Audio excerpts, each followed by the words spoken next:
It's Chip Chip Rock in front for at the 100 metres, clear from Ensemble, and William Scott. Late run Scomatti, but Chip Chip Rock. Good on you, Dawn Williams. That's 1,000 training successes for Dawn Williams, and it bolted in too.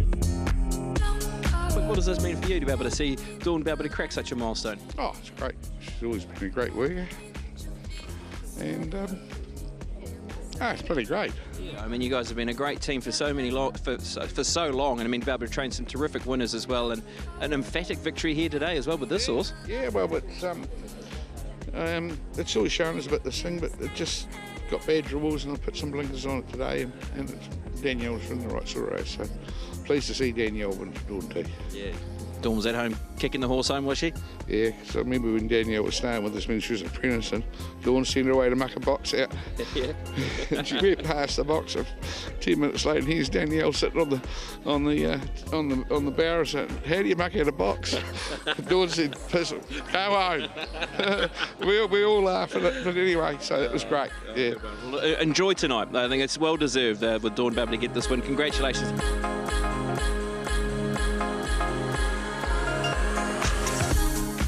The brilliant self-censoring Peter Williams speaking with Brendan Popwell during the week when he, along with his training partner and wife Dawn Williams, trained the third winner of what was to be 4 on the program, and as George Simon described over the line, that was Dawn Williams' 1,000th training win in New Zealand. And it's great to have Dawn joining us this morning on the Punters Lounge Live. It's been a few days now, Dawn, to reflect on that, but how special is that 1,000 to bring up?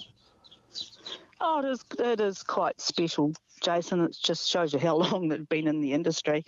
But we've never really had a big team, so I suppose it's just, we've just tried to concentrate on small number of horses and turn them over very quickly and hope that you can get winners, Yeah, when is the name of the game for you? It started in the early 80s in partnership with Peter, and a number of highlights on the way. We might come back to those highlights, but firstly, Speaking about the 1,000 guineas, we saw the colours that Chip Chip Rock wore. You've trained 1,000 guineas for that owning combination, and you've got Media Sensation in today. What can we expect from Media Sensation with all the travelling hiccups that have presented you this time? Well, it was luckily that we could get there yesterday morning, and I mean the plane journeys, as long as they can cope with it, it's pretty easy on them. And she's travelled, her and the travelling companion travelled really well, and have done all their eating and everything that you want them to do. So everything's going well going into it. So the reports from Peter, you're happy with those reports and that he's done the right job down there so far? Yep, no, everything's good. Now it's up to Michael, isn't it? Michael and the horse. What are you expecting tactics-wise? Because we've seen her be very versatile. She was excellent when she was successful at Rotorua, that turn of foot. And last time at Ellerslie, it was a positive ride, similar to what we saw from her as a 2-year-old, that had her handy and then still find a kick as well.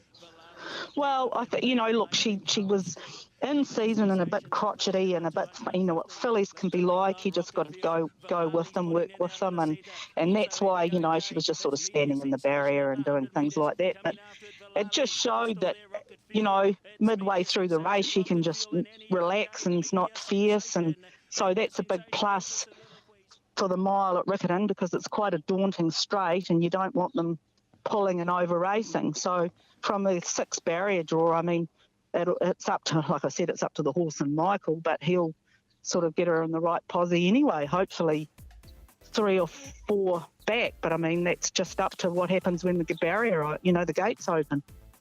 Yeah, what are your confidence levels around this filly? Obviously in 2011, you won this race with Planet Rock. And Riccarton like the back of your hand, even though it's been about 7 or so years since you moved up north. How highly do you rate Media Sensation, and what do you hope to see from her today? Well, she's just as good as Planet Rock, so if not, maybe a little bit better. Just the Planet Rock was hard work, hard, fierce horse in a work, and very hard, hard to sort of deal with, whereas this horse is the opposite. So, she's right up there. Is she the type of filly that 1,600 metres is going to be her optimum trip, or what sort of distance range do you envisage will be her best over time? Well, definitely a good mile. It'd be lovely to get an Oaks distance as well, but I mean, that's, you know, that you never know that. I mean, that's definitely a good mile. We've also got Capricosa on the program now. This horse has been very well backed, has had the one run. How's the preparation leading into today been for Capricosa? Yeah, no, it's been spot on as well, and we were just fortunate that they own both horses, so we're quite happy to send her down as a travelling companion. So, you know, and there was a nice race for us, so it sort of worked out really well. It's been a great association you've built with Sarah Green and Ger Burns de Boer, and this is a Capricosa finishing fourth. No dramas with her form. Are you pretty confident that she can go to Riccarton and win today? Oh, yeah. I mean, you never get overconfident, because that's just ridiculous, because you never know with animals and what can happen and what can go wrong in a race. But she can, yes, definitely cope with it. Yeah, definitely. Yeah, she's $3.20 at the moment on option 604. Stephen Hunt reporting earlier today that there has been some excellent support for her up against Son of Maher, Gallant Boy and Scapolo, so she'll be getting weight on those. Okay, they are better performing gallopers, but also she's very promising. Yeah, that's the big thing. I mean, weight stops anything, doesn't it? So that's where she's got her advantage, the weight. So. Yeah, that's for sure. There are a few apprentice allowances on those particular horses. Look, just a bit of reflection before we let you go and enjoy the rest of your day. You're obviously will be watching from your place at close to Biley Park there, but what are your career highlights thus far? And I know there have been many of them, and sometimes it's unfair to ask you to pick one or two, but is there anything that stands out for you? Oh, it has to be Sea Swift, because I owned her too, with a very good friend, Rosalie Agnew, and another lady from Auckland, Mrs. Thompson. And it was early in our career. It was a huge race in those days, like the biggest sporting event in New Zealand. And through that horse, you know, we just went a long way. And then one of her progeny, I ended up racing, called Trade Winds, and she was by Classic Fame, and we ended up selling her to America, and it was just, you know, they just really topped it off for us, really. Was that, would you say, it's sort of a pivotal moment in your early training career, a pivotal moment that set you on the path that has allowed you to enjoy and be a part of horse racing for so long? Oh, for sure. And you just thank a lot of people along the way that have really helped, especially the Agnews.